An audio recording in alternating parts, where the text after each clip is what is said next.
Hello, beautiful souls. Rosanna here with a little Rosy Glow download. I wanted to offer this today so all of us can shift our focus from the problem to what may potentially be the solution. And the question is, what is the solution to mass fear triggering events? And I'm saying this because we have, in the last 2 years especially, globally, had one after another, and we're currently going through another, a massive fear triggering event. And I was having a wonderful conversation earlier today with the lovely Emma Buggy, who I will be interviewing for my podcast, Awakening and Wondering What the Fuck. And she is a non-violent communication expert who we were having a wonderful conversation about how the media and entertainment industry could actually shift the way that they communicate and what an impact that would have on us in the world. But we also have work to do, my friends. And in times when we can feel most powerless, in times when we can feel most frustrated that actually we have no control over what is going on, it's so important to remember that we actually do. We have control of our own capacity to do the inner work that is going to shift our own personal vibration out of fear, out of conflict, out of basically a constant state of battle into a state where we can create something new from the old, the opposite of what we used to have. And the key to this is the power of our imagination, because with our brains we can only ever create from the past the future. We can't create anything different unless we ask the question, what else is possible? And at this point, when we're dealing with the real horror of it being right in our face, of there being a real threat, it is so important to ask what else is possible. And how can we shift our attention in such a way that is going to support us to be the vibration that we want to see in the world? And that's why I'm making this video, okay?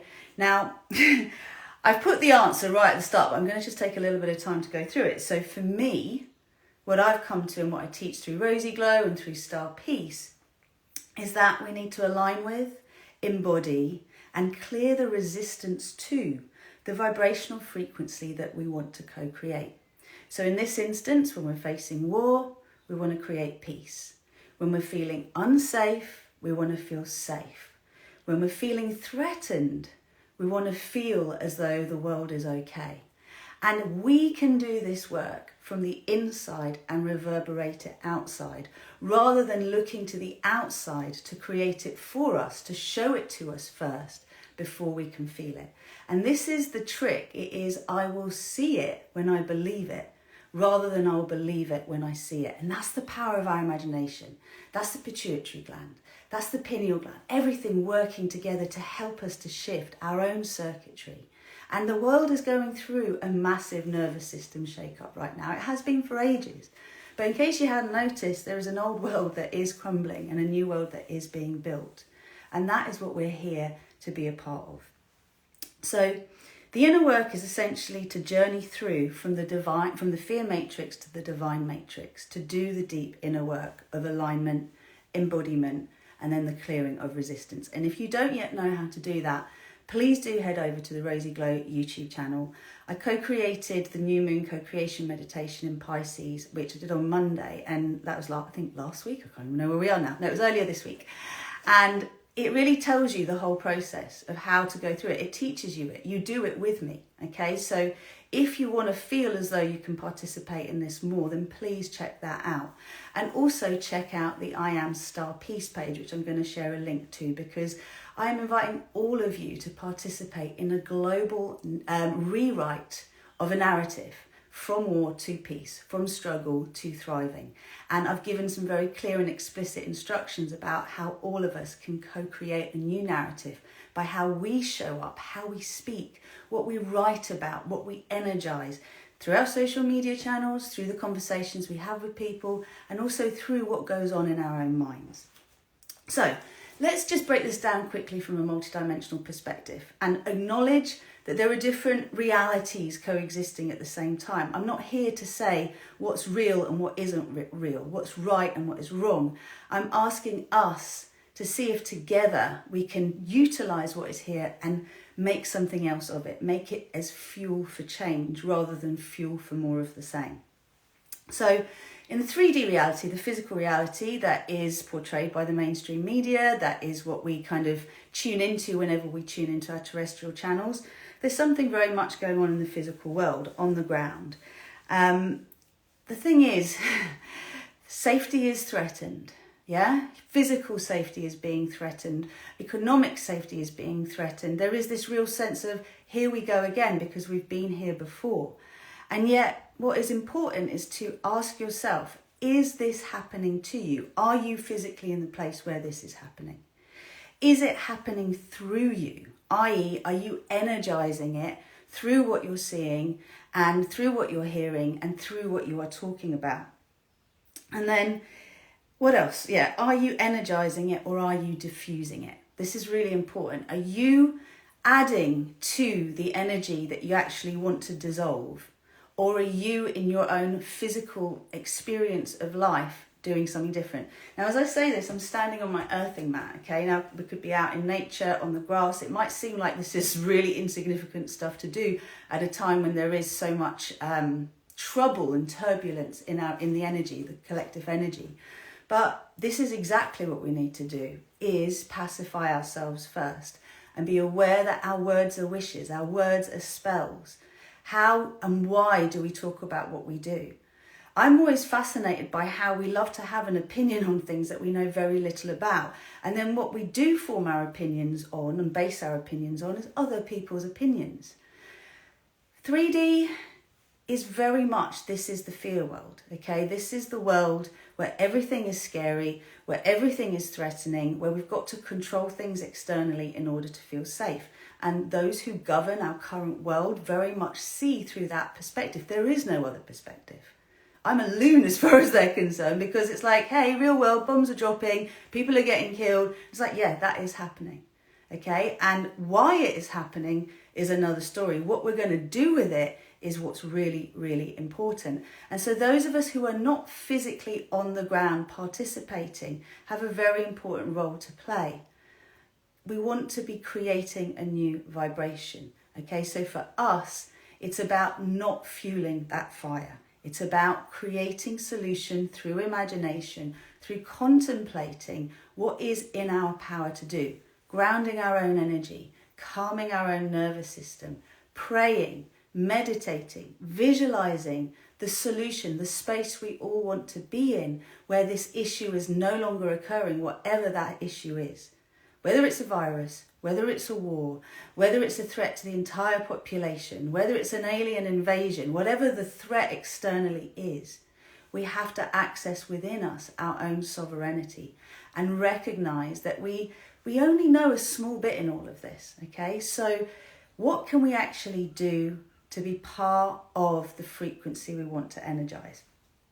Now, you make a choice when you ask that question. If it's happening to me, I'm truly in fight, flight, freeze. I've just got to basically act now, think later. But if it's happening through you, then this is where the power for this shift is so important. So the fourth dimensional frequencies are the realm of the mind. It's all the stuff that people are talking about. We've mentioned the third dimensional frequencies of the mainstream media, but there's all the alternate narratives as well.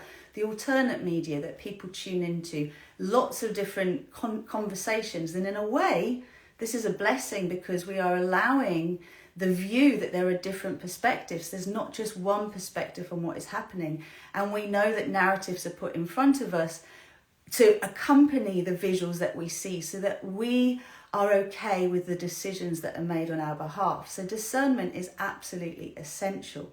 And being able to recognize that not everything we hear and everything we see is the truth. It is passing through many filters and different agendas. And we want to come to the agenda of peace, of humanity choosing sovereignty and peace, of choosing something different to what has been prevalent for so long. And so talking about different perspectives is a positive thing because it allows us to recognize there's not just our own. And we ask the question, the thing I want to look at here is what will happen, the conversations about what will happen if this happens or if that happens. Kind of the reality is being created for us, if you like. And if people are coming from that fear-based perspective, everything that is being, everything that's being contemplated as a possibility is not creating safety, is not creating a sense of peace. It's like, oh gosh, that could happen, and then this could happen, and then that could happen. It's like, hold on a minute. Have I actually got it within me to be able to hear all of this and not be sent off my centre? Because those of us who are what I call awakening star seeds, those of us that I recognise as light workers that are here and are bringing the light to this earth, we need to be really careful about our own energy. We need to be careful about what we open ourselves up to and how much we can actually handle without losing our centre. Now, if you know you can stomach what you're hearing and you are able to then direct your attention to praying for those that need praying for, to visualising solutions to the problems that are being highlighted, wonderful. But if you are someone who can't handle that sends you on a spiral of doom and actually you can't step out of those lower frequency vibrations, then it's not going to be beneficial for you to be tuning into either the alternate or the mainstream narratives. This is not going to help you be part of the energy, the wave of change.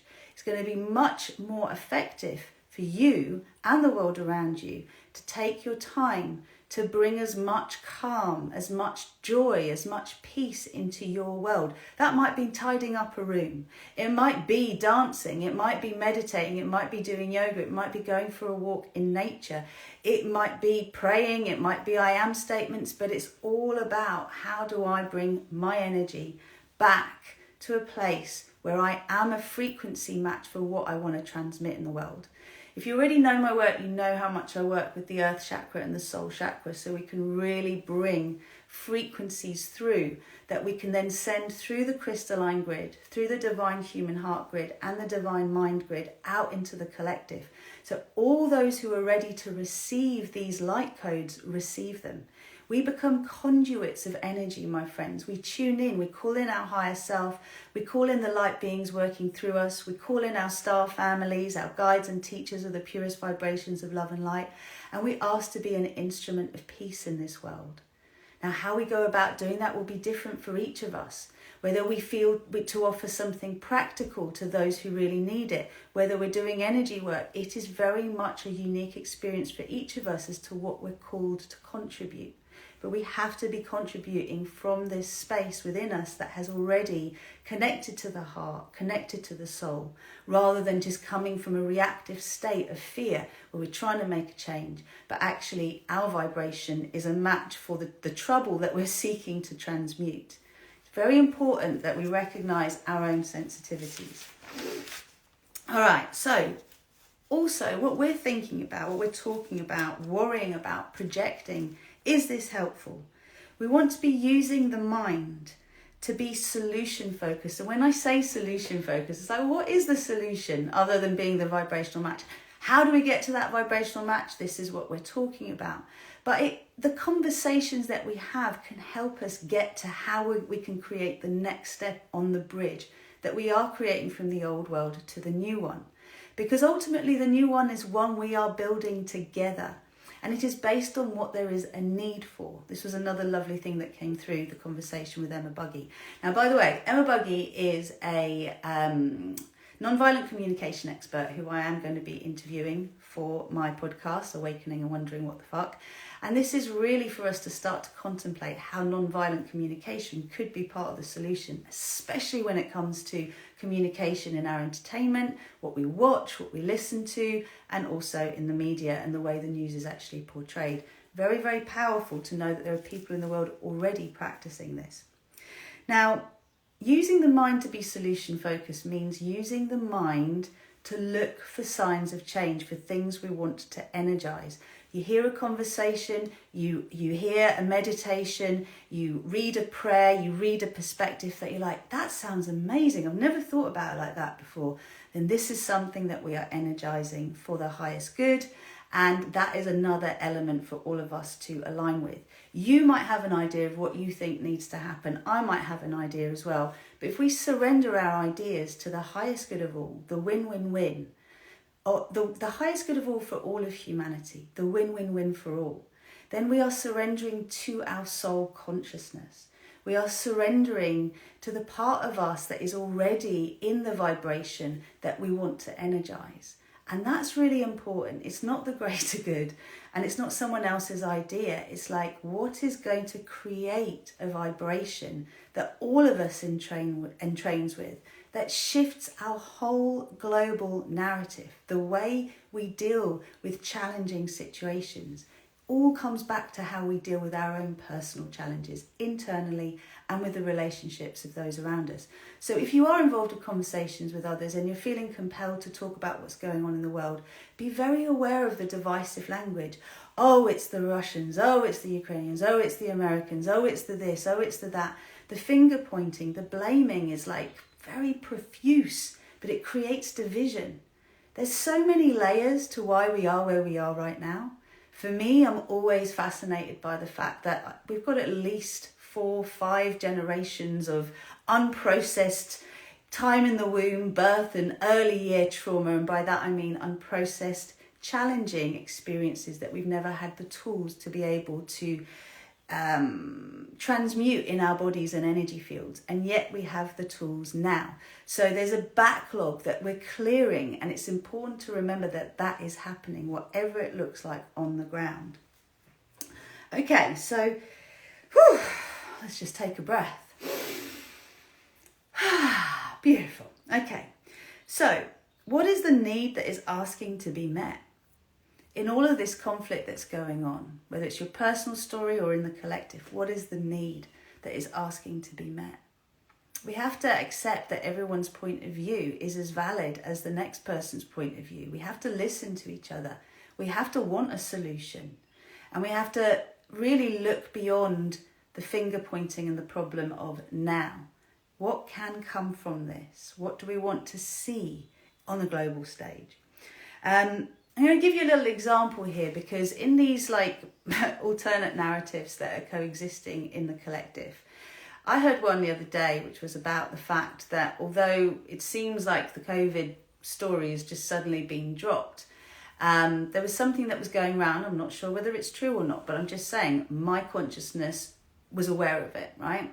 That, you know, the who are they, the who are seeking at the moment to try and bring in all sorts of legislation that would basically make it possible for those that have tried to assert their will over us to have the legal power to do so. And there was a quote from Kissinger about the fact that, you know, once the world has actually accepted mass vaccine mandates, then it will accept anything. And I thought this was really interesting, because it was like the overall message was, oh, don't get too comfortable. It might look like everything's okay on the surface whilst there's this other thing going on, but we're still doing stuff behind the scenes that is designed to actually make you less autonomous, less sovereign, on behalf of the greater good.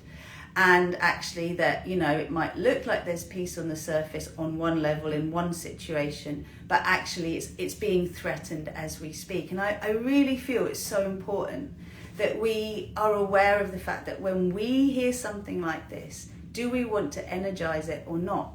I'm sharing it with you because it's the sort of thing that would be easy to then get really caught up in and then start to look for more evidence of that. We know for a very, very long time that the powers that be seek to have as much control as possible over us, because otherwise we're unruly and we can potentially unsettle the status quo. 7.7 billion people on the planet, that's a lot. There's not that many people that are governing and herding these people, right? So fear has always been the easiest way to control the masses. And you know, there's a few of us in the world saying we want to be sovereign, autonomous beings, want to claim that back. It is our truth. We want to choose to co-create from a higher perspective. But by and large, the majority of the public may well be unaware of what goes on under the surface. So what do we want to energize? Every time we feel some sense of safety, some sense of peace, some sense of celebration, even if it's just a surface offering, we can energize that in the collective because we focus on it. We've got a sense of what it actually feels like. And a lot of things we don't know what they feel like. What does peace really feel like? What does it feel like in your body? What does it feel like in your mind? What does it feel like when you connect this to everything else that's going on around you? can you actually really get a sense of how it feels in you, and can you tune into it every day? What are we going to actually do about this? So in contributing to fueling the fire or putting it out, we have a lot of power. The 5D realm, my beautiful souls, is when we use the mind to access the wisdom of the heart. And this is a higher perspective. This is the vibrational frequency that we intend to materialize. And we do it through talking about it. We do it through keeping our conversations focused on opening to new possibilities and what good can come from every situation.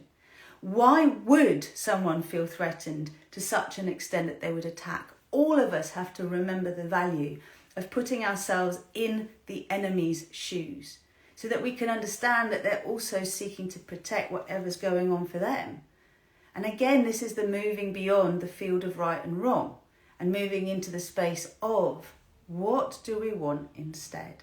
And I see so many people currently amplifying an awareness of the problem, but very few are feeling confident enough to offer potential solutions. We've got the value of a global communication system, open source. We could bring all of the best minds together and actually invite them to be able to question, to contemplate, to see what else could come from this. Now, I want to invite you to join me, and if you're not aware of it yet, the lovely Wendy Paquette is a phenomenal high frequency being, and she's so 5D and beyond, and she's actually been doing a 90-day Actualize experience, which she's been interviewing someone every day of high frequency and asking them for their wisdom and their sharings for the world. And I'm going to be joining her tonight. So it's going to be recorded and then it'll be sent out. But if you would like to know more about StarPeace, more about how we can build this bridge and what it's really going to take for each of us to participate, sign up. It's free for her 90-day event. You'll get the backlog of all of the podcasts up to now. There's some amazing speakers. And every person you listen to who is contributing to the higher frequencies uplifts you. To actualize means to materialize. So this again is an offering that's like, come on, we can all plug in to something higher and align with that rather than plugging in to a lower frequency and without even meaning to aligning with that.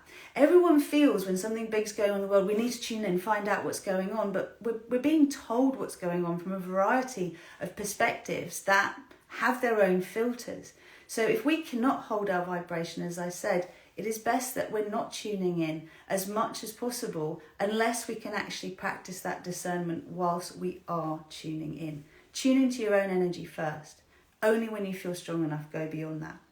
So in our 5D frequency, we want to contemplate, imagine what we desire to see, what brings us peace, what brings us relief, what brings us safety, what brings us comfort.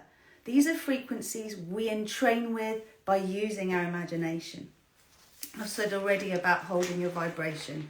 If you can't actually do it, then it's best not to participate in the narratives that are taking place, either through you energizing with your words or by watching and listening. It's not going to help you do, or anyone else, do what you possibly can for the collective by shifting your own vibration. Keeping your own energy high is you committing to progressing your own frequency. This whole thing here is about you making a choice, a discipline, no matter what, to keep bringing your energy to your center. If each of us can do that, then it's going to really help us. And the way that we share has to shift. And I've given you lots of ideas on the StarPeace website page. So I'm going to invite all of you who are hearing me and feeling me right now to check that page out. We'll put it in the text box. And actually to choose to be part of this solution. Hashtag StarPeace everywhere. Yoko Ono said it. She said, if we want peace in the world, we need to be peace. And we get this as a concept, but we don't know how to energize it. So we have to hook into everything that actually makes us feel peace. And that way we will energize it. We transmit it through the crystalline grid to all those who are not in peace. We offer it as a vibration to the world. Our energy amplifies. The more of us doing this, the more that we merge into each other and offer a higher vibration. And that shifts the narratives itself. This is the power we do have, my friends. Okay, I'm also just going to say one more thing, which is whenever I do new moon co-creations, I am always offering the counterpart, which is the resistance clearing on a deeper level with the full moon co-creations. This month, I'm going to be offering it as part of my Monday night multidimensional yoga. So it's not this coming Monday, but the one after.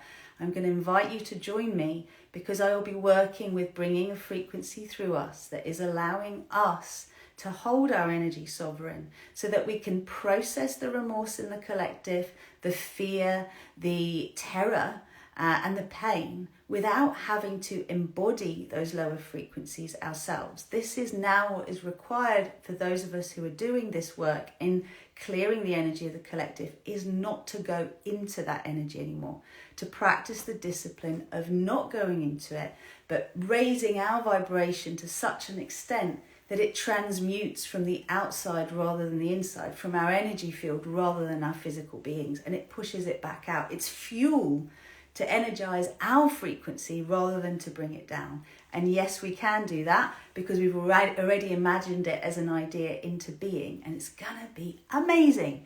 All of us need to do this for ourselves and for the collective. So thank you for listening. Please do go and check out Rosy Glow on YouTube if you haven't already, because that is where the new moon co-creation is, and the frequency codes for StarPeace are in that. Check out the links I'm going to send you and put in this text box. And please do join me for the Actualize experience with Wendy Paquette, because we will be lifting the vibe super high and exploring how much more of this bridge to the new earth paradigm we can co-create. If you know you really want to do the deeper dive, then that is the Fearless, Loved Up and Free to Be program that myself and my fellow coaches that I've been working with and training up to be able to hold these frequencies, the Rosy Glow frequency, we're offering this together, and it is an amazing journey of unplugging from the fear matrix into the divine matrix and using your own consciousness to be part of, I'm going to call it the solution, which is the bridge to the world that we want to create. Mwah! I love you loads. Take care, beautiful ones. Namaste.